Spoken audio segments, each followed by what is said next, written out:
आज की इस सभा में जो टैगोर के स्मरण पर केंद्रित है, मेरे साथ उपस्थित मेरे मित्र और पुराने सहयोगी,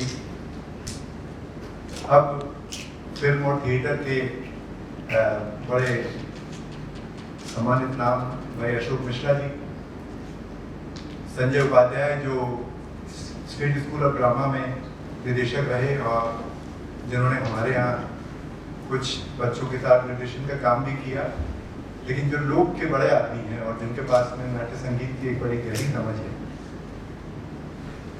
अमिताभ श्रीवास्तव जी जो अभी भी NSD में फैकल्टी हैं और मेरे नाटक गरीब नवाज में उन्होंने बहुत बढ़िया एक्टिंग की कि मुझे याद है, और भी प्लेस में वो रहे। सिद्धांतिकी में वॉइस और स्पीच पर काम करने वाले बड़े आदमी हैं। ये सभी आज बहुत सौभाग्य है कि इस अवसर पर यहाँ हैं। हमारे विश्वविद्यालय के केंद्र के डायरेक्टर विनय उपाध्याय जी जो बहुत ही गंभीरता के साथ टैगोर केंद्र को यहाँ तक लाए हैं। हमारी फैकल्टी के सदस्य, ह्यूमैनिटीज डिपार्टमेंट की सारी फैकल्टी जो उतनी ही उत्साही है जितने कि विनय उपाध्याय उत्साही है, बहुत सारे काम करती है।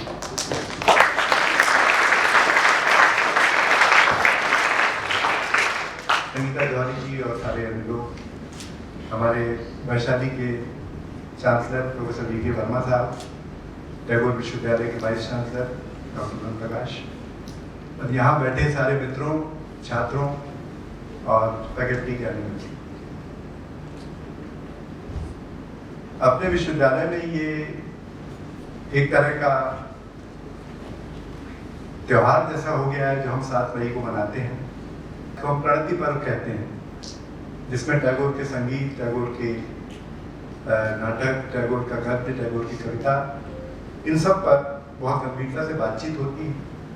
आज हमने टैगोर पुस्तकालय का उद्घाटन भी किया और मेरे मन में ये बात आई है जो शुरू में कह देना ठीक समझता हूँ कि हमें अब एक टैगोर अध्ययन केंद्र की औपचारिक स्थापना कर लेनी चाहिए, क्योंकि इसमें टैगोर पर गंभीरता से बात करने के लिए एक केंद्र ही नहीं, पूरा विश्वविद्यालय काफ़ी नहीं है। इतना सारा काम उनका है और इतनी सारी रचनात्मकता उनकी है, उसके इतने पक्ष हैं जो कि देखे जाने चाहिए। कई बार लोग पूछते हैं कि आपने अपने विश्वविद्यालय का नाम रविन्द्रनाथ टैगोर क्यों रखा, आप कुछ और भी रख सकते थे। तो मैं हर बार कहता हूँ कि टैगोर के प्रति मेरा आकर्षण बहुत ही छोटी आयु से है और विशेषकर उनके गद्य के प्रति मैं बहुत आकर्षित हुआ। शुरू में कविता थोड़ी रहस्यवादी होती थी और कविता एकदम बचपन में आपको उतना प्रभावित भी नहीं करती है, लेकिन धीरे धीरे उनकी कविता का जो मर्म है वो मुझे समझ में आना शुरू हुआ और अब मैं उनके सारे जो रचनात्मक पक्ष हैं उनका भारी प्रशंसक हूँ, अध्ययन भी करता हूँ, देखता रहता हूँ।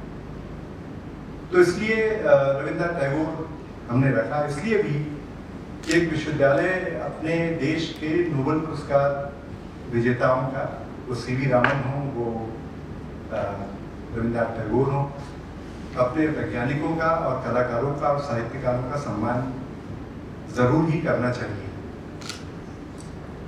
राजनेताओं के आधार पर आप बहुत ज़्यादा अपने विचार को विकसित नहीं कर सकते जब तक कि राजनेता गांधी के स्तर का ना हो। तो हमने सोचा कि हमारे विश्वविद्यालय C.V. रामन के नाम पर होंगे, हमारे विश्वविद्यालय रविन्द्रनाथ टैगोर के नाम पे होंगे, और डॉक्टर कलाम भी मेरे आइडियल है क्योंकि मेरा उनसे कोई व्यक्तिगत संबंध भी रहा। तो कभी अवसर मिलेगा तो हम डॉक्टर कलाम के नाम पर भी विश्वविद्यालय स्थापित करेंगे।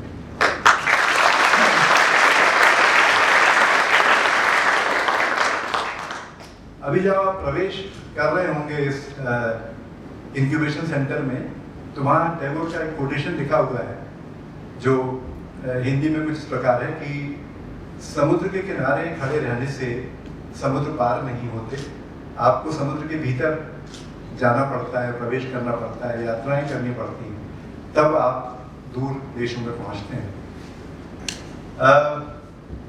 एक बहुत दिलचस्प बात टैगोर की जीवनी के संबंध में कहना चाहता हूँ, जो उन्होंने एक व्याख्यान में कही कि वो कहते हैं कि जो आदमी पहुंच जाता है, मतलब the person who has arrived, असल में वो द्विज है।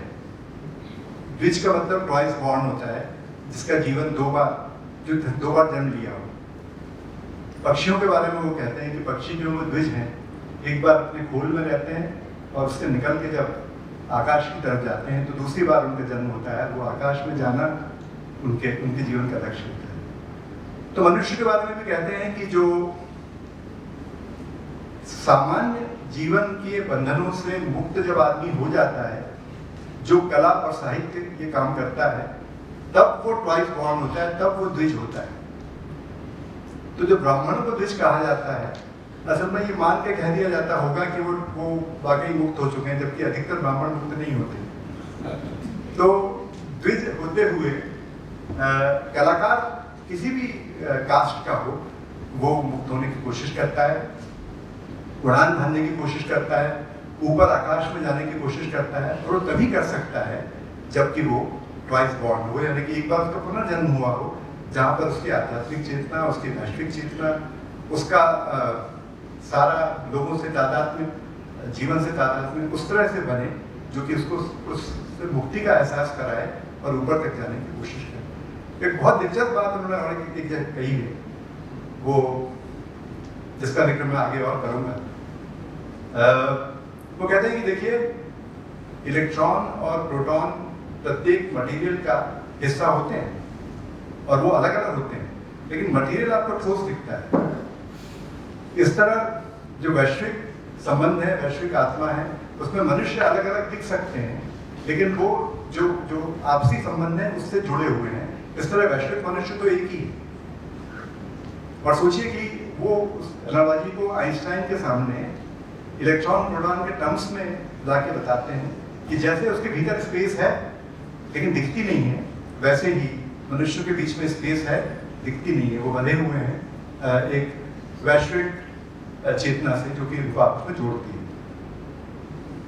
मुझे बहुत अच्छा लगा कि जिस जगह पर आजकल हम सोच रहे हैं, हमारे मित्र सोच रहे हैं, वहाँ पर टैगोर हमें खड़े हुए दिखते हैं पहले से ही, और वो बहुत सारा आपको अवसर प्रदान करते हैं कि अपने आप को करेक्ट करें और यू बिकम ट्वाइस बॉर्न, मतलब आपका दोबारा जन्म हो जिसमें आप जीवन को दूसरी तरह से देखना शुरू करें। इस स्थान पर मैं हूँ जहाँ विनय ने कहा, और मुझे वो बहुत आकर्षित है। सूची विनय ने दे दी है कि हमने टैगोर विश्वविद्यालय के साथ साथ टैगोर विश्व कला और संस्कृति केंद्र की स्थापना भी की है, टैगोर ड्रामा स्कूल की स्थापना भी की है, और विश्वरंग का तो पूरा कार्यक्रम ही टैगोर पर केंद्रित है। ये बहुत ही दिलचस्प है कि आप विश्व में कहीं भी जाएं, और अभी मैं अशोक जी को बता रहा था कि जैसे ही हमने अपना नाम रविन्द्रनाथ टैगोर विश्वविद्यालय रखा और उसमें वाकई काम करना शुरू किया, हमारी इमेज पूरे देश में बहुत ही ऊंची और अच्छी हुई, क्योंकि वो मेरा काम नहीं, वो टैगोर का काम है। आप हॉलैंड जाइए तो आपको टैगोर वहाँ मिलते हैं, आप इंग्लैंड जाइए तो टैगोर का बस्ट ऑक्सफोर्ड विश्वविद्यालय में आपको मिलता है, आप ऑस्ट्रेलिया जाइए तो आपको टैगोर वहाँ मिलते हैं, आप फ्रांस जाइए तो टैगोर। पूरे विश्व में टैगोर की जो पकड़ है और टैगोर का जो सम्मान है, मुझे लगता है बहुत कम लोगों का होगा। बहुत सारे लोगों को नोबेल पुरस्कार मिले, ऐसा नहीं कि और साहित्यकार नहीं थे, लेकिन टैगोर ने या रोमियो रोला ने या जिस तरह के और कुछ साहित्यकार हैं, उन्होंने जगह बनाई। वो मुझे लगता है कि ये भारतीय आध्यात्मिक चेतना के साथ जब वो प्रवेश करते हैं तो विश्व अचंभित रह जाता है। वैसे ही जैसे कि विवेकानंद ने जब अपना शिकागो भाषण दिया था तो विश्व अचंभित रह गया था। ये भारतीय मेधा का प्रस्तुतिकरण है एक तरह से, जो मैं आगे आपको थोड़ा और बताऊंगा कि किस तरह टैगोर अपने आप को उसका प्रतिनिधि रचनाकार बनाते हैं। पूरे विश्व में उनका इतना सम्मान है, इसीलिए हमारे विश्वविद्यालय का भी सम्मान, मतलब ये सूरज के रिफ्लेक्टेड रोशनी में जो चमक मिलती है वो इस तरह की है। फिर भी मैं उनका बहुत आभारी हूँ कि वो आश्रय और छाया हमारे ऊपर बनी है, हमें प्रकाशित करती है और आगे का रास्ता दिखाती है। मैं अपने एक संक्षिप्त लगभग 30 मिनट के वक्तव्य में ये बताने की कोशिश करूँगा कि टैगोर की कला से हम क्या सीख सकते हैं, और टैगोर हमारे बीच में न सिर्फ कलात्मक विधाओं में बल्कि उनकी राजनीति से क्या सीख सकते हैं, उनकी सामाजिक दृष्टि से क्या सीख सकते हैं, उनकी विश्व दृष्टि से क्या सीख सकते हैं। और ये कुछ बातें मैं आपके सामने रखूंगा।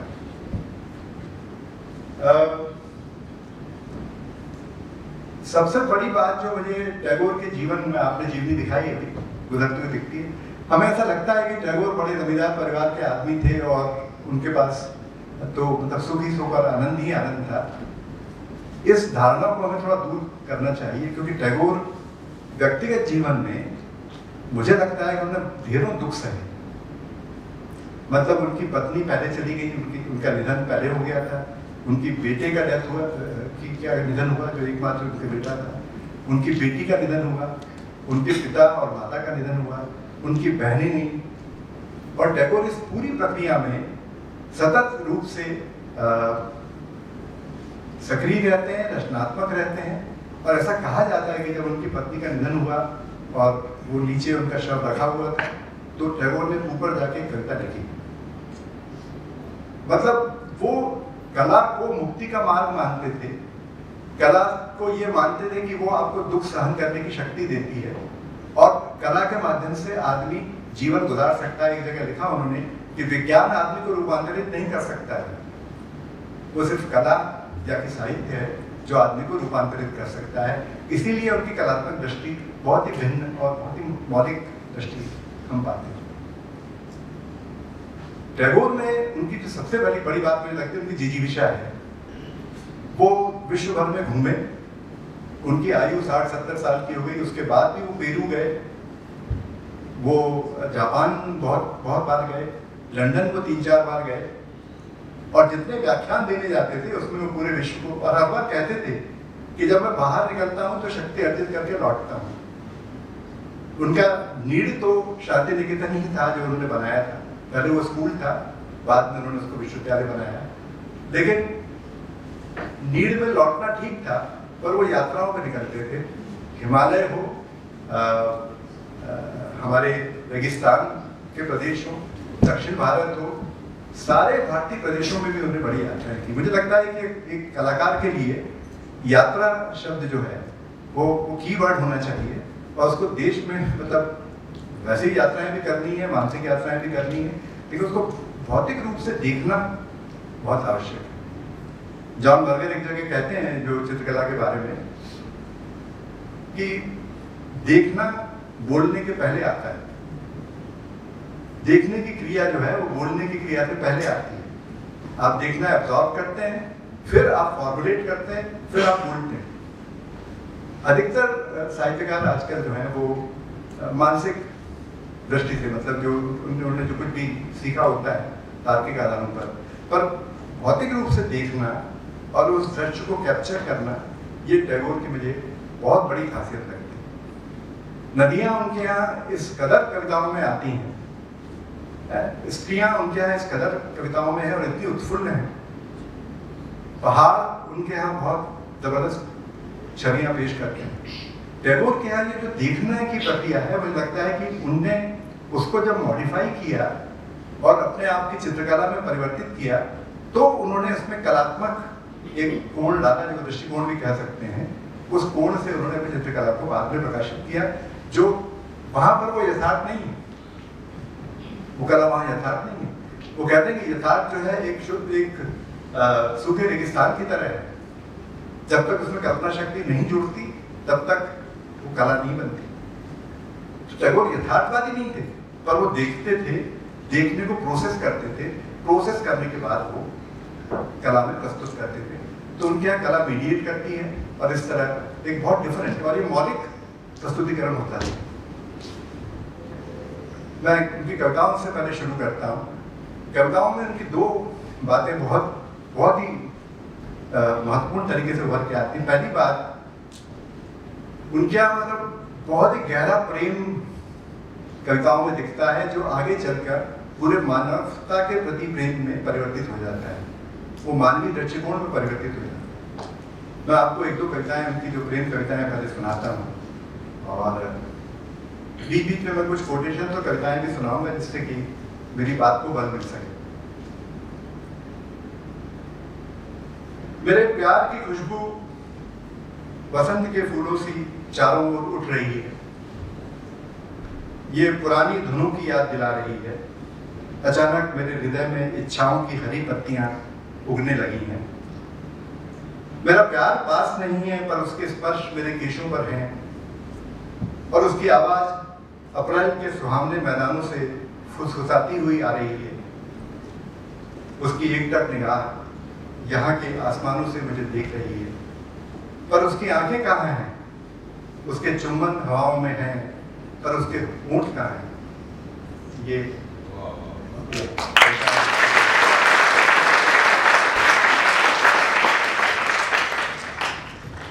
उसकी एकटक निगाह यहाँ के आसमानों से मुझे देख रही है, पर उसकी आंखें कहाँ हैं?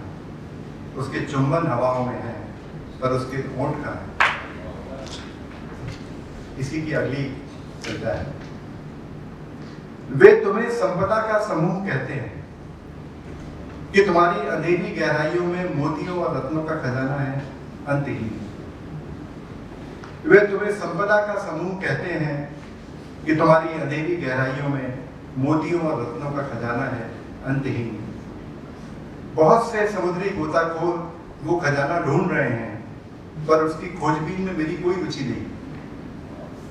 बहुत से समुद्री गोताखोर वो खजाना ढूंढ रहे हैं, पर उनकी खोजबीन में मेरी कोई रुचि नहीं है।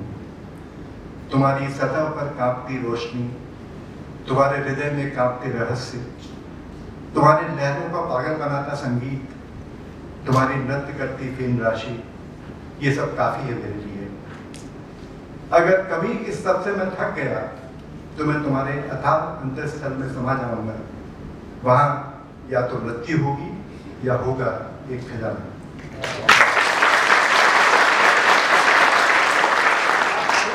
ये कविता लगभग 100 साल पहले लिखी जा रही है, 100 साल से। और आज का युवा कवि देखे कि कविता किस तरह से बनती थी और कितनी गहराई में जाके बनती थी। और ये गहराई उनकी आध्यात्मिक दृष्टि से मतलब हासिल की गई है।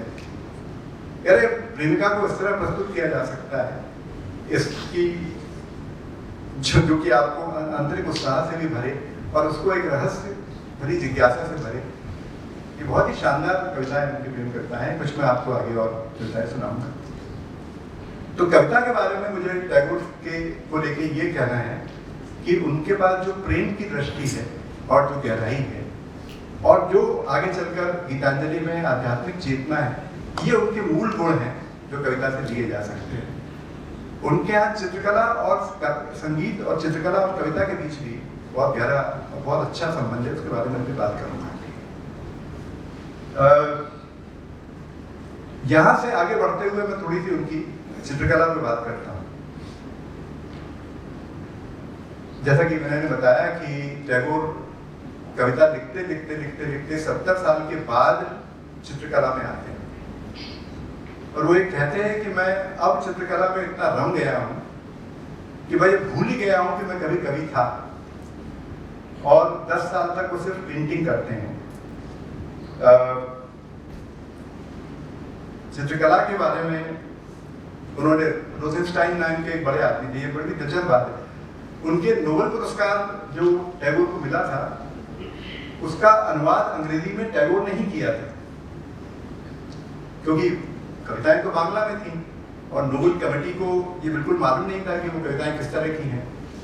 तो जब वो दूसरी या तीसरी बार लंदन गए तो वहाँ उनके रोसेनस्टाइन टाइप नाम के बड़े कवि थे, उनसे पहचान हुई।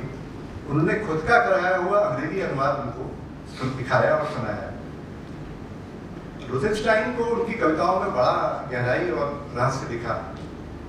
उन्होंने वो कविताएं फिर आगे चल के यीट्स नाम के एक बड़े कवि हुए हैं उनको दिखाई।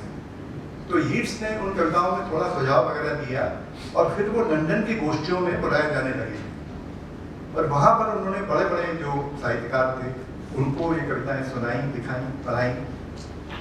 फिर बाद में यीट्स के कहने पर ही गीतांजलि अंग्रेजी का पहला पब्लिकेशन 750 प्रतियों में इंग्लैंड में छपा, जिसको भी बाद में नोबेल पुरस्कार मिला।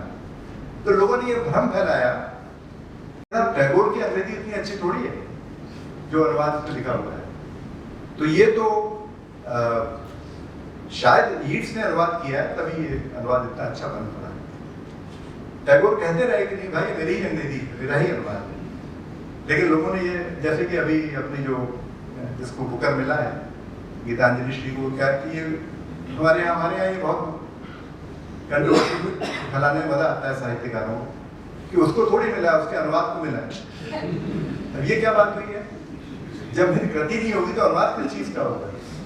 तो टैगोर ने कहा कि नहीं मेरा ही ये अनुवाद है। फिर रोथेनस्टाइन ने वो डायरी प्रस्तुत करी मीडिया के सामने, देखो ये है बांग्ला, देखो ये है अंग्रेजी जो टैगोर ने मुझे दी थी, ये वही है जो कि गीतांजलि में है। इसमें यीट्स ने कुछ फुल स्टॉप कॉमा जैसे कुछ सजेशन दिए हैं, लेकिन ये यीट्स का अनुवाद नहीं है, टैगोर का ही अनुवाद है। तो रोथेनस्टाइन उनके मित्र बन गए और वो शांति निकेतन में आते भी थे। उन्होंने चित्रकला के बारे में लिखा है, वो बहुत दिलचस्प है, आपको सुनाता हूँ कि टैगोर ने अपने पत्र में उनको चित्रकला में जब चले गए तो क्या लिखा।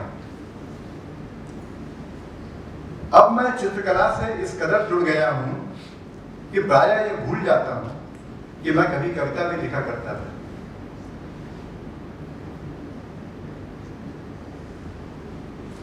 चित्रकला में पदार्पण शब्दों की दुनिया के कोलाहल से दूर एक खामोश कला में खो जाने का सफर है। चित्रकला मुझे जीवन संध्या की प्रेयसी जैसी प्रतीत होती है।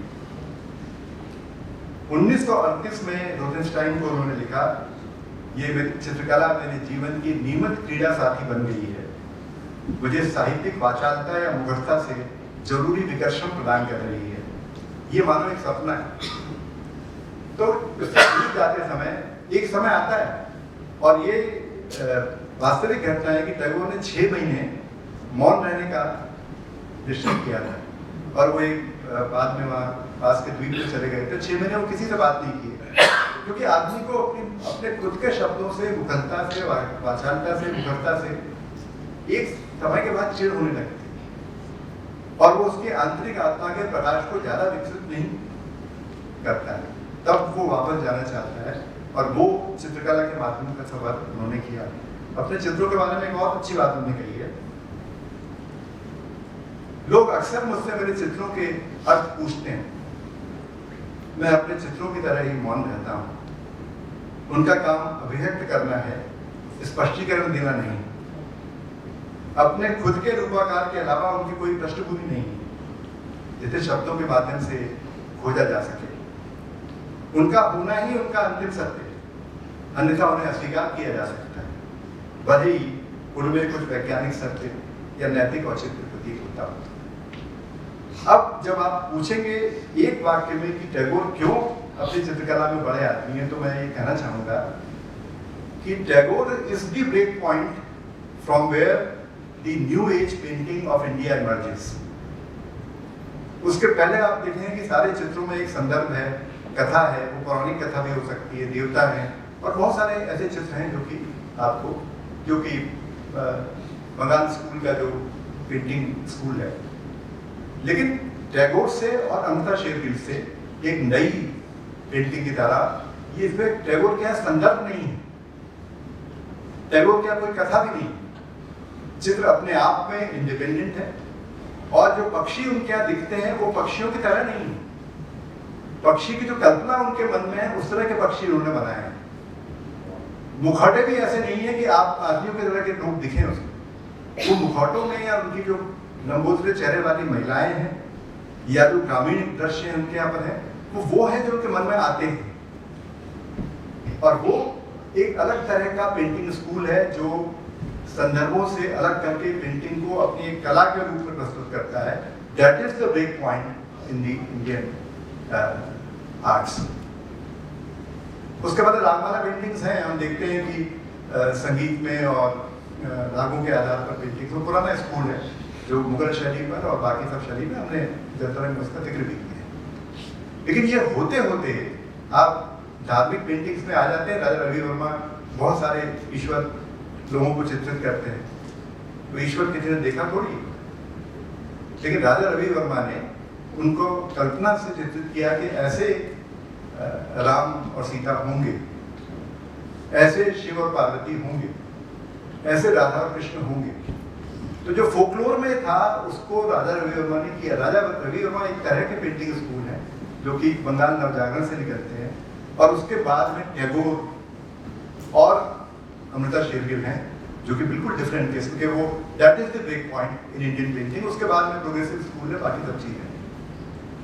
हालांकि मैं प्रोग्रेसिव स्कूल का बहुत पक्षधर नहीं हूँ, क्योंकि अंततः रदा भी ये कहते हैं और वो आध्यात्मिक हो जाते हैं कि जो बिंदु है ये आत्मा की तरह है, और ये यहाँ तक पे रदा जो प्रोग्रेसिव स्कूल के बड़े आदमी थे अंततः लौट के यही बात करते हैं।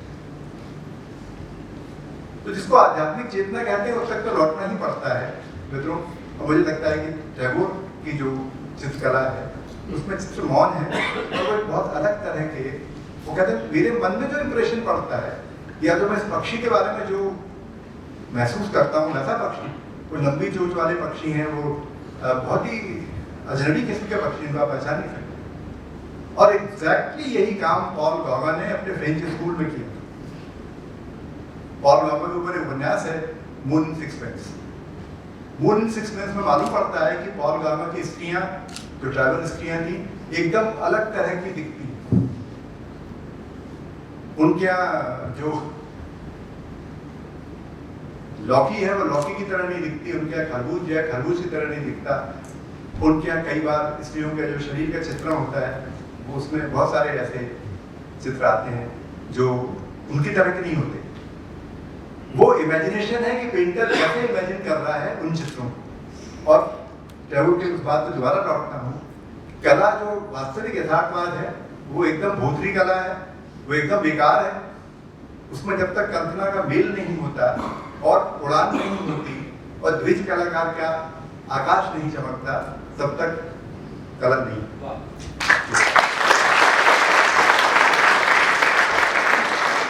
तो उनकी कविताओं में भी आपको ये उड़ान देखने मिलती है। और अगर ये उनका आधार नहीं होता कि मैं वैश्विक आत्मा हूँ, वैश्विक आत्मा से कनेक्टेड हूँ, मुझे लगता है वो वहां पहुंचते ही नहीं और वो उसी यथार्थवादी उलझन में पड़े रहते, जो आगे चलकर हमें बहुत सारे प्रोग्रेसिव स्कूल में देखने मिलती है।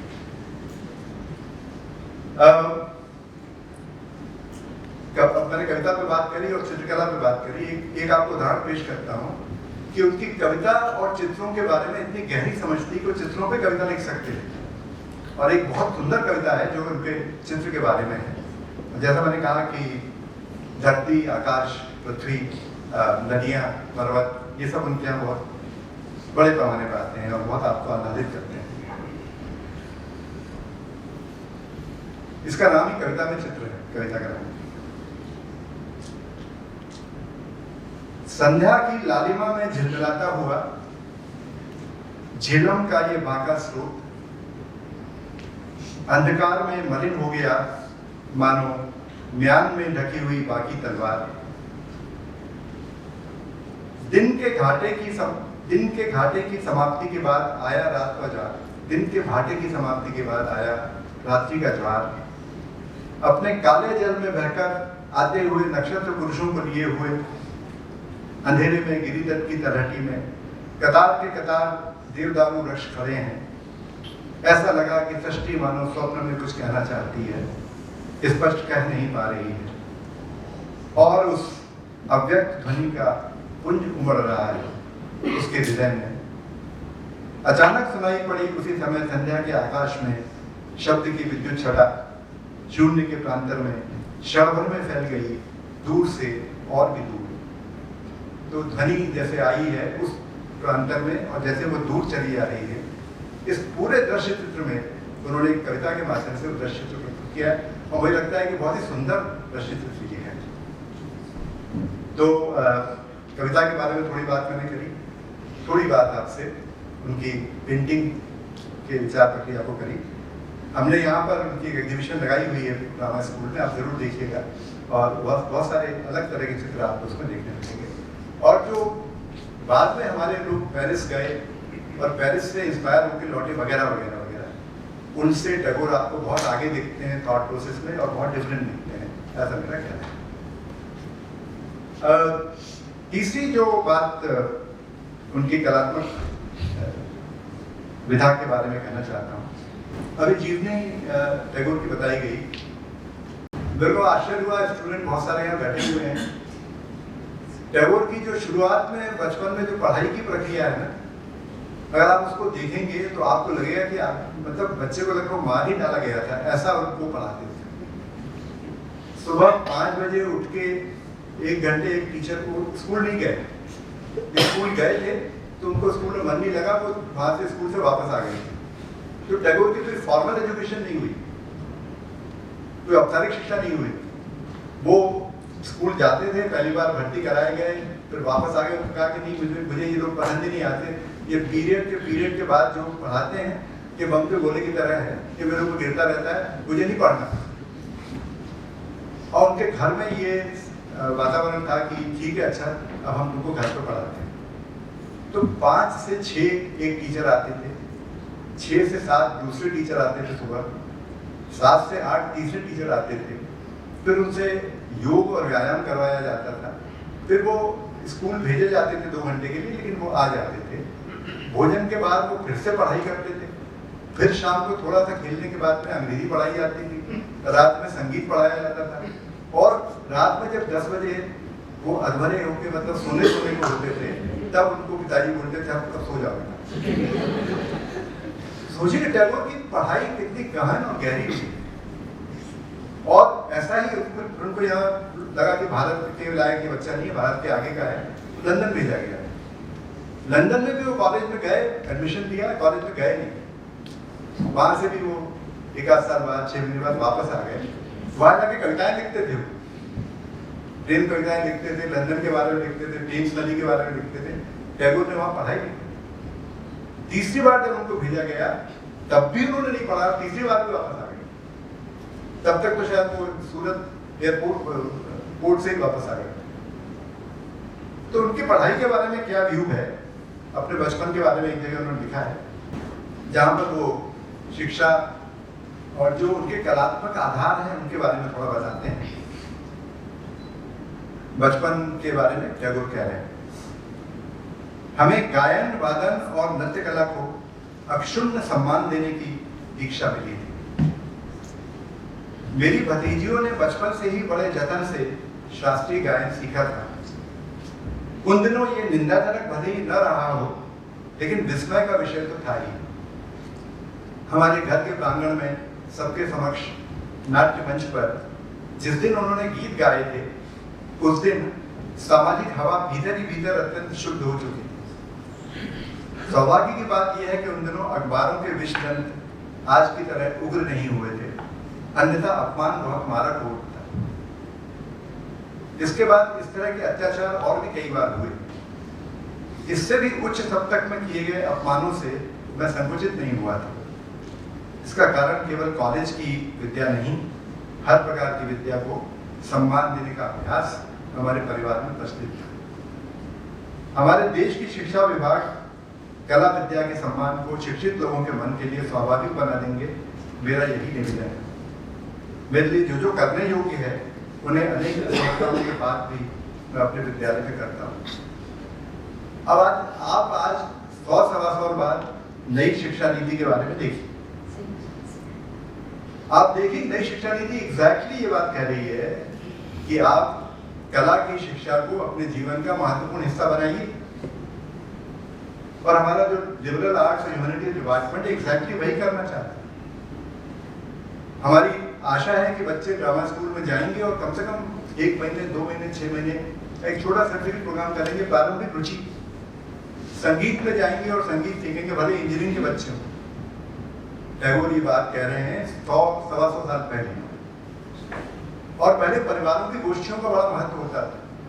तो उनके परिवार में जो गोष्ठियां होती थी, संगीत गोष्ठियां वगैरह होती थी, उसका उन्होंने कहा है कि आज हमें लगता है कि आज की बात है कि अब हमारे उसके समय बाद में उनकी एज हो गई। हमारे समय में अखबार जो है बहुत विकृति पैदा कर रहे हैं। उस समय सोचिए जो भी विकृति पैदा कर रहे थे, आज क्या कर रहे हैं ये देखने के बाद। तो शिक्षा नीति में मतलब मेरा ऐसा मानना है कि भारत के जो प्रमुख शिक्षाविद हैं, जिसमें गिजू भाई को ले लिया जाए, गिजू भाई स्कूल शिक्षा के बड़े आदमी थे गुजरात के, टैगोर हैं, गांधी हैं, ये सब लोग कला संगीत के साथ साथ शिक्षा के बारे में भी सोचते थे और अपने जीवनानुभवों को सबसे शेयर करते थे। और आज की जो नई शिक्षा नीति आई है उसमें उनके बहुत सारे कंपोनेंट्स अब शामिल हैं। तो हमारी फैकल्टी को और शिक्षा के लोगों को देखने की जरूरत है कि टैगोर की शिक्षा की दृष्टि क्या थी और जीवन दृष्टि क्या थी, और उससे हम क्या सीख सकते हैं और कैसे परिवर्तन ला सकते हैं। हमारी कोशिश जितनी भी होती है, छोटी या बड़ी, ये हम करने की कोशिश करते हैं। वो बताते हैं कि हमारे परिवार में सभी तरह की शिक्षाओं के लिए सम्मान था। अब आज का पेरेंट देखें कि अंग्रेजी को लेके उसके मन में क्या मोह है, मातृभाषा को लेके उसके मन में हीन भावना क्यों है। आगे उन्होंने लिखा है कि गांधी ने भी ये बात कही है कि हमारे देश में जो सबसे बड़े अंधविश्वास हैं, उनमें सबसे बड़ा अंधविश्वास ये है कि हमारे यहाँ मातृभाषा में शिक्षा नहीं दी जा सकती। गांधी कहते हैं कि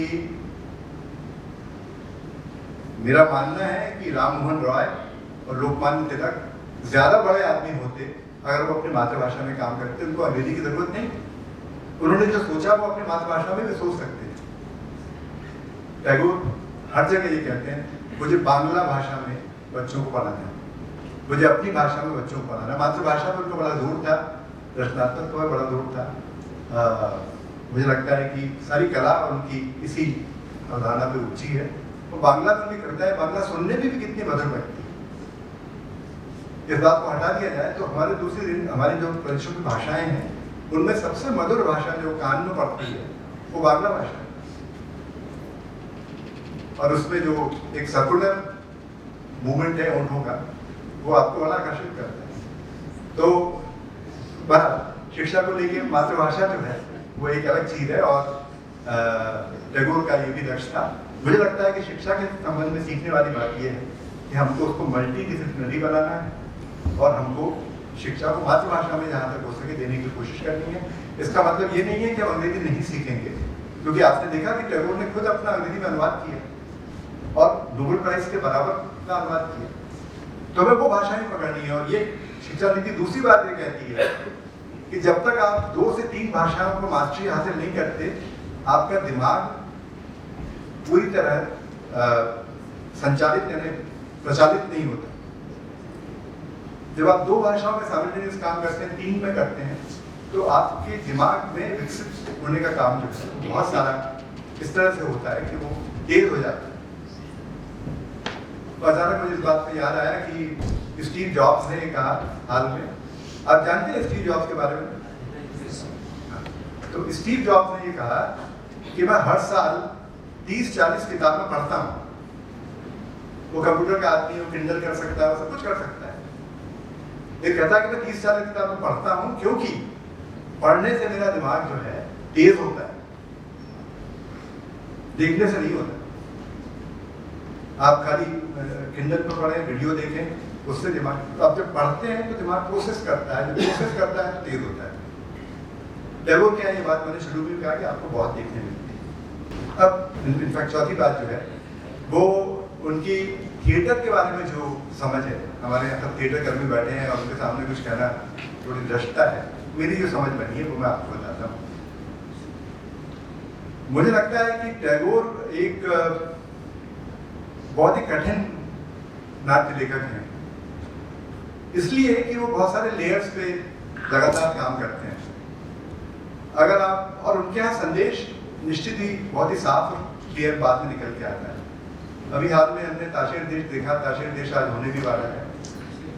ये कितना दिलचस्प है सोचना कि ताश के जो पत्ते और ताश के जो राजा हैं और रानी हैं, अगर वो ताश के सीमाओं से बाहर निकल के मानवीय सीमा में आ जाएं तो कैसे व्यवहार करेंगे और वो ऐसा करते समय कैसा मुक्ति का एहसास करेंगे। ये अपने आप में एक बहुत अच्छी फीलिंग है, पर उसको उन्होंने अलग अलग लेयर्स में क्रिएट किया है और अंत तक आते आते आपको लगता है कि ताशेर देश जो है एक बड़ा नाटक है। मुझे उषा गांगुली का जिक्र हुआ जब वो आई थी, तो उन्होंने कहा कि विसर्जन का अनुवाद हमारे यहाँ हो ही नहीं पाया। पहला अच्छा अनुवाद विसर्जन का उषा गांगुली ने किया और वो कहती थी कि बहुत ही कठिन नाटक था। वैसे ही जैसे हिंदी में जयशंकर प्रसाद को कठिन नाटककार माना जाता है, लेकिन जितने कठिन नाटककार होते हैं वो उनके यहाँ दृश्य बनाने का उतनी ज्यादा विविधता होती है। आप ताशेर देश में दृश्य संधान देखिए कितना अच्छा, कितना कलात्मक हो सकता है। तो तो कठिन नाटककारों को करना एक चुनौती है। विसर्जन बहुत दिन तक नहीं किया गया, कुछ 2-3 लोगों ने किया। इवन हबीब तबीर ने यह कहा कि विसर्जन मुझसे अच्छी तरह नहीं हुआ। तो विसर्जन नाटक मैंने टैगोर के यहाँ लेयर्स, संदेश और लगातार इतनी सतहों पर काम करना दिखता है। और उसमें सारे म्यूजिकल फॉर्म्स आते हैं। आपने देखा कि वो खुद अपने नाटकों में एक्टिंग भी करते थे, वो खुद गाते भी थे अपने नाटक। तो वो एक ऐसे व्यक्ति थे जो संपूर्ण भारतीय नाटक की कल्पना अपने मन में रखते थे। जैसा कि हम जानते हैं कि हबीब साहब ने भी ये काम किया और बीवी कादत ने भी एक हद तक ये काम किया। और जिस भारतीय नाटक के बारे में बात होती है उसमें उनका कथानक भारतीय है, उनका संगीत भारतीय है, उनकी प्रस्तुतियां भारतीय हैं, दृश्य संधान पूरी तरह भारतीय है। और वो बहुत ज़्यादा मंच के पक्ष में भी नहीं थे, वो घर में नाटक कर लेते थे। मैं अभी शुरू करूँ और रोहित के साथ कुछ बातचीत शुरू करूँ, मैं उसमें नाटक बना सकता हूँ, वो मेरे जीवन का नाटक है। और वो कहते हैं कि नाटक असल में वही है। विलायत की नकल करके हमने जो थिएटर बनाया है ये एक बड़ी ही खोखली और बोझिल चीज है। उसको हिलाना डुलाना मुश्किल है और सबके दरवाजे तक उसे पहुंचाना भी कठिन काम। उसमें लक्ष्मी का उल्लू सरस्वती के कमल पर छाया हुआ है। मतलब उसमें कवियों और गुणियों की प्रतिभा से ज्यादा धनियों के मूलधन को अधिक मात्रा में रहना पड़ेगा। दर्शक अगर विलायती बचकानेपन में दीक्षित न हो और अगर अभिनेता को अपने पर काव्य पर काफी विश्वास रहे, तब अभिनय के चारों तरफ फैले इन कीमती लेकिन बेकार के जंजालों को बुहार कर फेंक देना पड़ेगा। इस तरह अभिनय को मुक्ति और गौरव प्रदान करना ही सहृदय भारतीयों के लिए उपयुक्त कार्य होगा। बगीचे को एकदम पूरी तरह से सचमुच का बगीचा जैसा ही बनाकर दिखाना है, स्त्रियों की भूमिकाओं को स्त्रियों द्वारा ही अभिनीत करना है। इस तरह की गलत विलायती बर्बरता को त्यागने का समय आ गया। समग्रता यह कहा जा सकता है कि जटिलता अक्षमता का ही परिचय देती है। कोरा यथार्थ कांच को जो रंग बिरंगा कीड़ा होता है की तरह कला में प्रवेश कर जाए तो तिलचट्टे की तरह अंदर का सब रस सोख लेता है। अजीर्ण की तरह ऐसा यथार्थ रसास्वादन की भूख को भी नष्ट कर देता है। लेकिन इस रस की कमी की परवाह न करते हुए खर्चीले भारी आडंबर भयंकर रूप से बढ़ते ही चले जा रहे हैं और अंत में नाटक की वही गति होती है जैसे चटनी से भरी कटोरी के नीचे बड़ा तलछट सा चम्मच भर चावल। अब ये उनकी उस समय की थिएटर को लेकर कल्पना थी।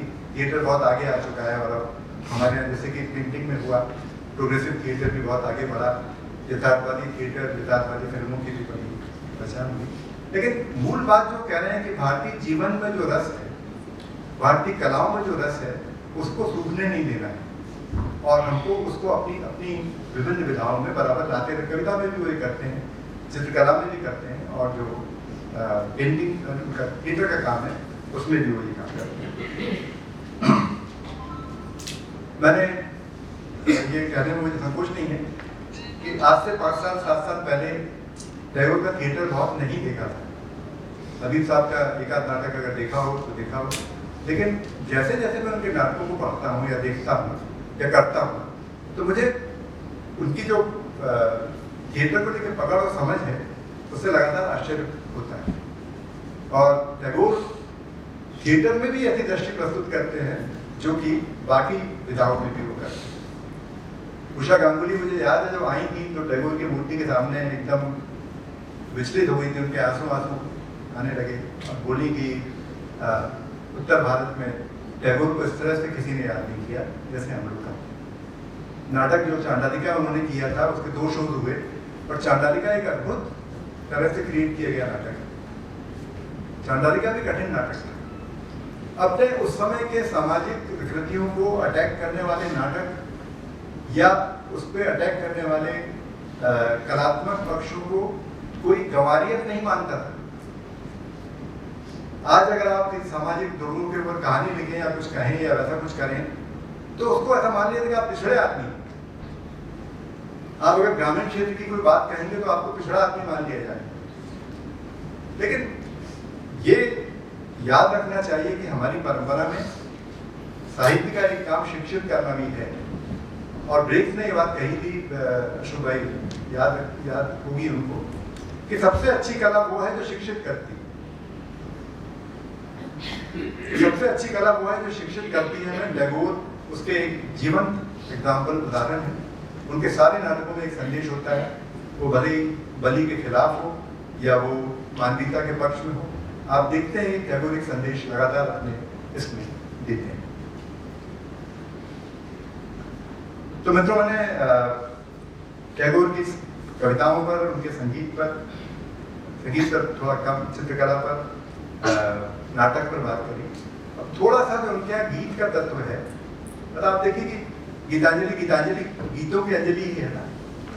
तो ऐसा क्यों होता है कि बंगाल में आपको गीतों का प्रभुत्व देखने मिलता है? बंगाल की जो भावुकता है उसके बारे में प्रेमचंद ने कहा था कि बहुत भावुकता है, ये हमसे नहीं सकती।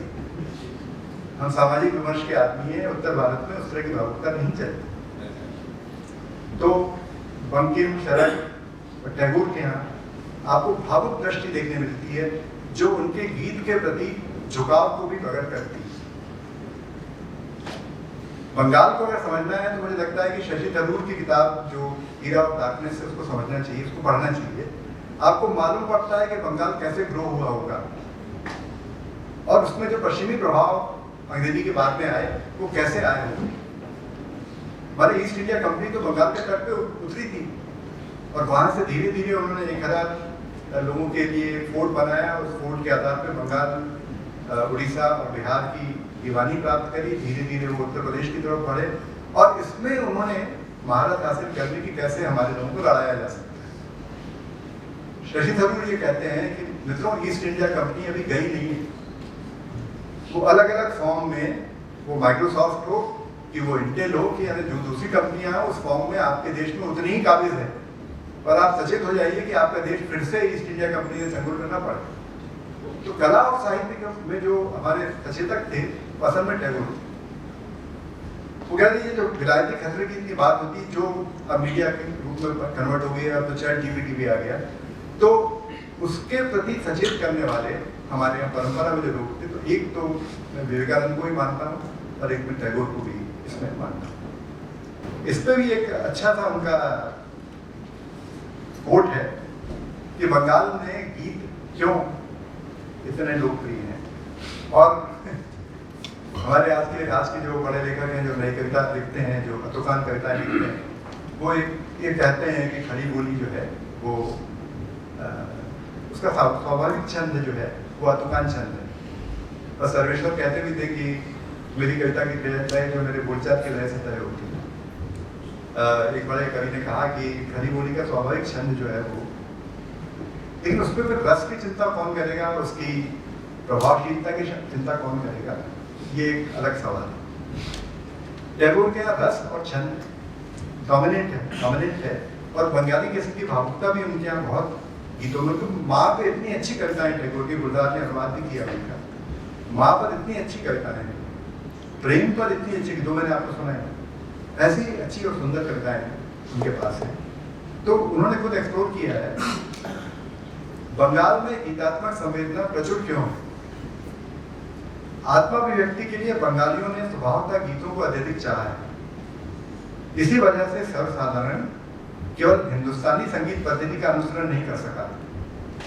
इसीलिए कांगड़ा, तराना, मालकौल, दरबारी और तोड़ी के बेशकीमती गीतों के उपकरणों के रहते हुए भी बंगालियों को कीर्तन ज्यादा पसंद है। उन्होंने गीतों से प्यार किया, इसलिए बड़े दुलार के साथ अपने हाथों से, अपने मन के साथ मिलाकर उन्होंने गीतों को तैयार किया। इसलिए आज या कल हो, बंगला के गीत जिस तरह उत्कर्ष अर्जित करेंगे उसमें मुझे कोई शंका नहीं है। ये किसी और के द्वारा जमाए गए पत्थरों के रास्ते पर चलना नहीं चाहते। ये टैगोर अपने गीतों के बारे में कहते हैं। आप देखते हैं कि कितने सुंदर गीत उनके हैं और वो खुद भी गीत लिखते लिखते गाते भी हैं। यहाँ से रविंद्र संगीत का रास्ता खुलता है। ये वो जगह है जहाँ से आप देख सकते हैं कि रविंद्र संगीत बाकी लोगों से अलग कैसे हुआ। उन्होंने कहा कि जो शास्त्रीय रागों का जिक्र किया कि कांगड़ा और मालकांसु वगैरह, हम उसमें नहीं जाते, हम अपने लोग के पास जाते हैं। और अभी फिल्म में भी ये कहा गया, लोग के पास। अब आसाम वो जो असमिया गायक थे, उनके पास जो एक गंभीर और लोक और नदियां और समुद्र का गूंज थी, लगभग टैगोर में आपको उस तरह की गूंज।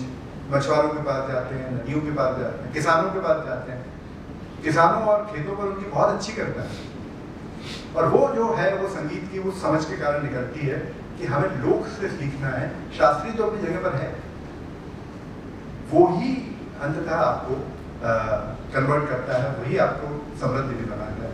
उसी से रवींद्र संगीत निकलता है, जिसमें कि वो बहुत सारा फोक का टच भी हमें देखने मिलता है। मित्रों, लगभग 40 मिनट हो गए हैं और मैं कोशिश करूंगा कि अगले 5 मिनट में समाप्त करूं। यहां से हम टैगोर की जीवन दृष्टि के बारे में थोड़ी बातचीत कर सकते हैं। मैंने पहले भी कहा कि वो अखिल विश्व को एक विश्वात्मा जैसा मानते थे और उससे अपनी कनेक्टिविटी स्थापित हो जाने को आध्यात्मिकता मानते हैं। वो ये मानते हैं कि सारे विश्व में एक विश्व चेतना है, उससे मैं अगर कनेक्ट हो जाता हूं तो मैं मुक्त हुआ। एक बहुत ही दिलचस्प साक्षात्कार जो है वो आइंस्टाइन और टैगोर के बीच में है। आइंस्टाइन आप सब जानते हैं, वो भी नोबेल पुरस्कार विजेता थे और वो फिजिक्स के नोबेल पुरस्कार विजेता थे। उनसे मिलने टैगोर लंदन गए, या लंदन जब वो गए तो आइंस्टाइन उनसे मिलने आए। एक दोपहर में दोनों बात कर रहे हैं। बड़े लोग कैसी बात करते हैं ये भी एक देखने की बात है। आइंस्टाइन टैगोर से पूछते हैं कि क्या आप विश्व से बाहर ईश्वर की सत्ता में विश्वास करते हैं? मतलब हमारे मानवीय जीवन और जो वैश्विक सृष्टि है, ईश्वर क्या उसके बाहर है? टैगोर कहते हैं कि नहीं। तो आइंस्टाइन पूछते हैं कि आपके लिए फिर ईश्वर क्या है? वो ये कहते हैं कि विश्व के प्रत्येक वस्तु में, प्रत्येक मानव में, प्रत्येक चीज में ईश्वर जो है आसक्त है और मेरे लिए उससे जुड़ना ही ईश्वर से जुड़ना है। तो टैगोर पूछते हैं कि आप सोचते हैं कि ईश्वर आपके मानव सापेक्ष है? मेरे धर्म के हिसाब से तो ईश्वर अलग है, बाहर है, एक ऑब्जेक्टिव सत्य है और वो मुझे बाहर से देख रहा है। आप कह रहे हैं कि आपके यहाँ भीतर से देखने की परंपरा है। टैगोर बोलते हैं कि हमारे यहाँ ब्रह्म को सबसे ऊंचा माना गया है और ये जो ब्रह्म है यही सबसे, तो आपको शंकराचार्य की याद आती है, आपको विवेकानंद की, आपको अद्वैत सिद्धांत की याद। अंततः टैगोर जाके अद्वैत सिद्धांत पर टिकते हैं और आपको शंकराचार्य की याद दिलाते हैं, जो बताते हैं कि अंततः सबसे ऊंची जो चीज है वो पूरी दुनिया में हर वस्तु में छाई हुई है। अहम ब्रह्मास्मि तत्त्वमसि, मतलब मैं ब्रह्म हूँ और तुम भी वही हो जो मैं हूँ। इससे एक जो मानवीय भाईचारे की बातचीत निकलती है वो वहां पर टैगोर पहुंचते हैं।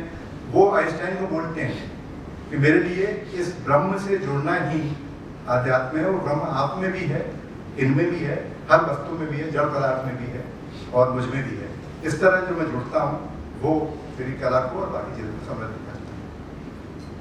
आइंस्टाइन तब भी, वो तो बड़े वैज्ञानिक थे, वो कहते नहीं, मेरे हिसाब से सत्य एक ऑब्जेक्टिव ट्रुथ है जो मेरे बाहर एग्जिस्ट करता है। उदाहरण देते हैं कि देखिए ये मेज रखी हुई है, ये जो मेज है ये मैं रहूं न रहूं और इस घर में कोई भी मानव रहे न रहे, ये मेज रहेगी, ये सत्य है। टैगोर इसका बहुत दिलचस्प जवाब देते हैं। वो कहते हैं भाई साहब ये मेज इसलिए है कि मैं इसे मेज की तरह पहचानता हूं, नहीं तो एक कुत्ते के लिए या एक दीमक के लिए ये मेज थोड़ी है, ये लकड़ी है, वो तो खा जाएगी। मेरे लिए ये मेज है क्योंकि मेरी अनुभूति ने इसको मेज की तरह महसूस कर रहा है। इस तरह सत्य जो है मानव ही बनाता है, वो टैगोर कहते हैं।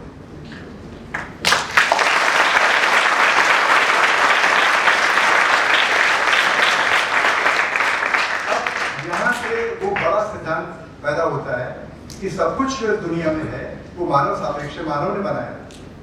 वो धर्म हो, वो सत्य हो, वो परिकल्पना हो, वो साहित्य हो, वो आलोचना हो जो कि निकलती है, तो अंततः वो तो मनुष्य के दिमाग से निकली हुई चीज है। उससे आप मनुष्य को जज कैसे कर सकते हैं? और यहाँ पर ये एक बहुत बड़ा सत्य टैगोर उद्घाटित करते हैं। तो आइंस्टाइन पूछते हैं कि आपके लिए फिर बेज क्या है? बोले मैं दो तरह से देख सकता हूँ, या तो वो इलेक्ट्रॉन और प्रोटॉन का संपुंजन है जो एक किसी फॉर्म में या रखा हुआ है, जड़ पदार्थ है, या जब उसको बना दिया गया एक मानव के द्वारा तो बेज की तरह है। और मेरी अनुभूति में वो बेज है। उसके बिना, और अगर मैं न रहूं और मेरी आंखें बंद हो जाएं तो वो मेरे लिए सत्य है ही नहीं। तो जितना भी सत्य है वो मनुष्य देखता है वही सत्य है। ये सर एक बड़ा उद्घाटन आइंस्टाइन और टैगोर के इस वार्तालाप से होता है जो मनुष्य मात्र की एकता को भी स्थापित करता है। उनकी कलाओं में भी ये बात है, उनके बहुत सारे कविताओं में भी ये बात है। और एक बहुत अच्छी किताब है जिसका मैं रिकमेंड करना चाहूँगा सबके लिए, विशेषकर हमारे लोगों के लिए। इसका नाम मानव का धर्म है। ये टैगोर के व्याख्यान है जो उन्होंने हिबर्ट व्याख्यान नोबेल पुरस्कार के बाद दिए थे अपने लंदन में। इसको अनुवाद किया गया है, नंदकिशोर आचार्य जी ने इसका अनुवाद किया है हिंदी में।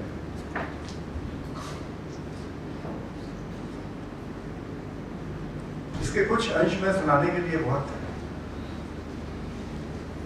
आकर्षित हूँ। इसको स्वतंत्रता के बारे में इसमें एक छोटा पैराग्राफ है, वो देखिएगा। और हमें जितनी वो रेखाएं हैं, रणेश जी मार्क्सवाद की रेखा है, फना की रेखा है, वो इतनी मुद्री दिखती हैं ये किताब पढ़ने के बाद में। स्वतंत्रता की प्रकृति के बारे में ये किताब, सत्य की प्रकृति के बारे में वो इंटरव्यू है। स्वतंत्रता की प्रकृति के बारे में एक अलग से आलेख है, उसमें कहा गया है। टैगोर स्वतंत्रता को ही मानवीय सृजनशीलता का आधार मानते हैं। इसीलिए वो नैतिक बोध को भी कोई थोपी हुई अवधारणा नहीं मानते, बल्कि मनुष्य होने का लक्षण मानते हैं, जिसका व्यवहारिक रूप प्रेम है। यह प्रेम ही एक और प्रकृति और ईश्वर के प्रति ममत्व और भक्ति के रूप में गीतांजलि में प्रकट होता है। तो दूसरी ओर एक कविता में यह भजन पूजन आराधना छोड़कर ईश्वर को वहां देखता है जहां कठोर धरती पर किसान खेती करता है, जहां श्रमिक पत्थर तोड़ता हुआ 12 महीने मेहनत करता है। वे धूप और वर्षा में सबके साथ हैं, उनके दोनों हाथों में धूल लगी है। उन्हीं की भांति पवित्र वस्त्र त्याग कर धूल में आ जाओ, पसीने से लथपथ कर्म में उनसे मिलो और एक हो जाओ। ये एक होना जो है उनकी हर कविता में एक तरह से आपको रिपीटिशन के रूप में दिखता है, वो स्थायी है उनका। इसे ही टैगोर सजग रूप में परोपकार के नियम को पहचानना और तथा सबके लिए जीवन जीने या भलाई करने को आधार मानते। टैगोर मानते हैं कि सारा अस्तित्व परस्पर संबद्ध है और इस बोध की अनदेखी करना ही मनुष्यत्व के मार्ग को स्वतंत्रता और सृजनात्मकता की बाधा है। और इसका मूल कारण है अहम की भावना। टैगोर की दृष्टि में अहम स्वतंत्रता और सृजनात्मकता का बाधक है। इसलिए वो लिखते हैं, स्वतंत्रता के अभाव का कारण है विजातीयता की भावना, एकता की हमारी अपूर्ण प्रतीति।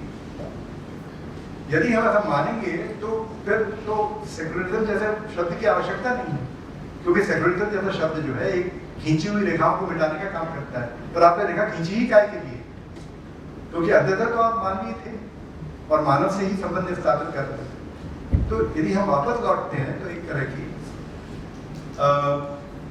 एक और छोटी सी बात जो अंत में इस चैप्टर के अंत में है, जो गांधी और टैगोर के संबंध में है। गांधी की तरह टैगोर भी ये मानते हैं कि पाश्चात्य सभ्यता के आसन पर लोभ का राज्य है और लोभ भेद बुद्धि का कारण है और परिणाम भी। और जब तक इस लोभ के स्थान पर मंगल आसीन नहीं होता तब तक एक शांतिमय मन और दुनिया संभव नहीं है। और मंगल का आधार मानव एक बल्कि अस्तित्व के एक की भावना ही हो सकती है। तो आपको फिर श्री अरविंद याद आते हैं, आपको उनके बाद के और चिंतक याद आते हैं जो अति मानव की बात करते थे और ये मानते थे कि इस तरह की भावना के साथ ही वैश्विक एकता स्थापित है। मित्रों, मैं लगभग अंत पे आ गया। एक बात और, टैगोर और गांधी के संदर्भ में कह के बात समाप्त करूंगा। मैं ये एडमिट करूं, मैं अक्सर सुनता था कि टैगोर और गांधी में बहुत दोस्ती की भी, गहराई भी थी, और आपने भी कहा कि उन्होंने उनको गुरुदेव कहा, उन्होंने उनको महात्मा कहा। पर मुझे इनके मतभेद क्या थे ये ठीक ठीक नहीं मालूम था। पढ़ते लंबे लंबे लंबे आलेख पढ़ते हैं, और हमारे और वो जो अंग्रेजी वाले भाई साहब आए थे उन्होंने बताने की कोशिश की थी कि क्या मतभेद थे। अब जब दुनिया में राष्ट्रीयता का बोलबाला है, राष्ट्रीयतावाद का बोलबाला है, तो मुझे समझ में आता है कि टैगोर और गांधी के मूल मतभेद क्या थे। गांधी उस समय राष्ट्रीयतावाद की बात कर रहे थे और टैगोर अंतर्राष्ट्रीय मानवतावाद की बात कर रहे थे। ये उनका मूल मतभेद। मतलब टैगोर कहते हैं गांधी की संकीर्णता, गांधी को टैगोर संकीर्ण मानते हैं, जबकि गांधी के बारे में इतने सारे बड़े बातें कही जाती हैं। वो कहते हैं कि साहब आपकी जो राष्ट्रीयता है, ये जो आपने कपड़े जलाए, ये लोगों ने लोगों को मारा, या आपने हड़तालें करी, ये एक तरह की हिंसा है। और यदि मानवतावाद हमें स्थापित करना है तो अहिंसा हमारा मूल धर्म होना चाहिए। यहाँ पर आप अपने अहिंसा छोड़ देते हैं। वो पूरी मानवता को एक ही मानते थे। अंचल के रेडिकल ह्यूमनिज्म करके एम.एन. रॉय चिंतक भी हुए, उन्होंने इस बात को कहा। तो मूल बात यह है कि आज के समय में टैगोर का महत्व इसलिए है कि उन्होंने बाउंड्री लेस विश्व की बात की। ये रूस और यूक्रेन का जो मूर्तापूर्ण युद्ध चल रहा है, उसके हिसाब से तो जियोफिजिकल रियलिटी या जियोपॉलिटिकल रियलिटी बिल्कुल डिफरेंट है।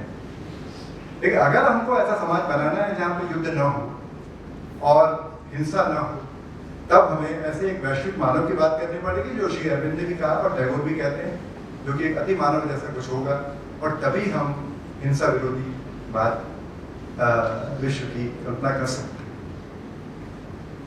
टैगोर में जो ये मानवतावाद है और अंतर्राष्ट्रीयतावाद है, मुझे ये सबसे ज्यादा आकर्षित करता है। और आपको याद दिलाऊं कि विश्व बैंक की पहली स्थापना ये थी कि मित्रों, कला और संस्कृति के माध्यम से लोगों को जोड़ा जा सकता है। विज्ञान के पास वो उपकरण ही नहीं है, और जो कोविड ने हमें बताया, विज्ञान के पास वो उपकरण ही नहीं है जिससे दिल के दिल का रास्ता जाता हो या लोगों को जोड़ने का रास्ता जाता हो।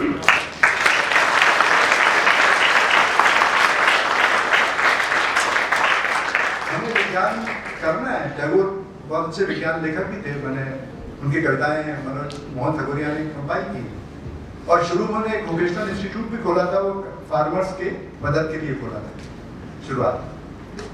लेकिन उनकी एक दृढ़ स्थापना है कि हमें साहित्य, कला और संगीत का बराबर सम्मान करना पड़ेगा। वही एक वैश्विक चेतना के बाहर हो सकते हैं, और विज्ञान अपनी गति से चलेगा, लेकिन हमको उसमें बराबर संतुलन स्थापित करने का काम करना पड़ेगा। इस वक्तव्य का अंत मैं टैगोर की एक कविता से ही करना चाहूंगा, जो आपने उनकी कहानियों के बारे में नहीं बोला, जो बहुत महत्वपूर्ण विषय है। हाँ, वो थोड़ा लंबा हो जाएगा। कहानी को लेके तो जरूर कहा जा सकता है, वो कहानियां, पर मैं गोरा पे थोड़ी बात करना चाहूंगा। गोरा जो उनका उपन्यास है, उस पर थोड़ी बात करना चाहूंगा। वो सरप्राइजिंगली जो टैगोर की कहानियां और उपन्यास हैं, वो सोशल रिफॉर्म के सेक्टर में आते हैं।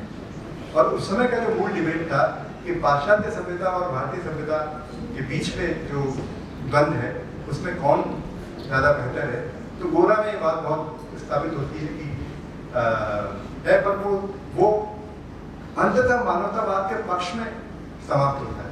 वो गोरा व्यक्ति भले ही विलेन है या जैसा भी है, लेकिन वो अंततः एक मानवीय। तो टैगोर क्या है, ये प्रेम और मानवता है, ये उनकी कहानियों में भी जिक्र करता है, और मैं अलग से उनका बड़ा विश्लेषण कर सकता हूँ। गद्य मुझे उनका पहले पसंद बहुत आया था। और एक बात यह है कि बंकिम चंद्र के आनंद मठ से अलग उपन्यास टैगोर के हैं, और शरद के यहाँ जो स्त्री है वो टैगोर की स्त्री नहीं है। हालांकि दोनों के स्त्रियाँ भावुक हैं और बंगाली हैं, लेकिन फिर भी टैगोर की स्त्री शरद चंद्र की स्त्री की तरह नहीं है। शरद की स्त्री बहुत ही प्रेममय, बहुत ही सहनशील, और जबरदस्त शरद की स्त्री बिल्कुल डिफरेंट। इनके यहाँ सौदामिनी है और तीसरी पात्र हैं बहुत सारे, जो कि परंपरा की बाहर जरूर हैं, परिवारों को संतुलित बनाए रखती हैं। तो टैगोर की स्त्रियाँ थोड़ी ज़्यादा बुद्धिमान और ज़्यादा बुद्धिमत्ता के भरी हुई दिखती हैं। ये एक बहुत ही उतला कमेंट है, लेकिन फिर भी मैं टैगोर के गद्य को बंकिम और शरद से अलग गद्य मानता हूँ। उनके यहाँ मुझे शरद जैसी भावुकता देखने नहीं मिलती।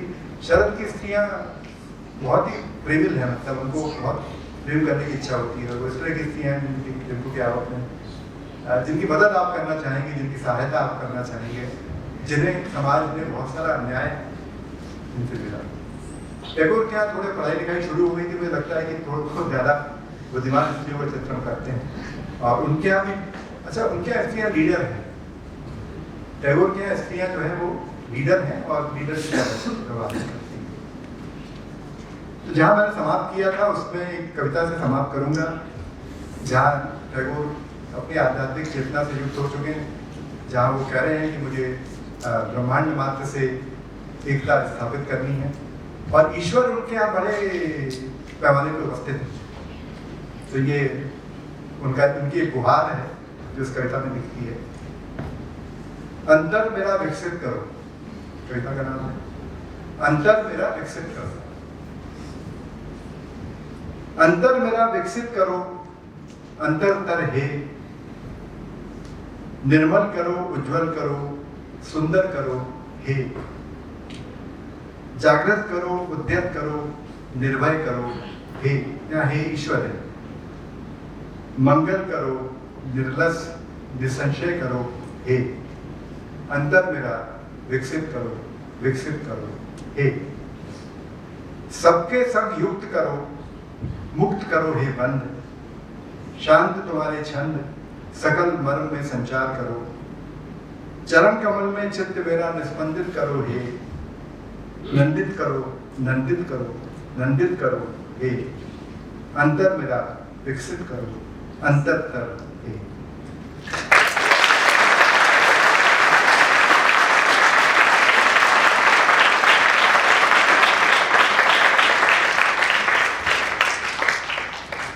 जिन 3 बातों को लेकर हम यहाँ से जा सकते हैं, वो एक वैश्विक चेतना से संयुक्त होने की बात, दूसरा प्रेम और करुणा कविताओं में और साहित्य में, और तीसरा मुक्ति का आह्वान जिसको कि अपनी सारी कलाएं करती है। मित्रों, बहुत बहुत धन्यवाद।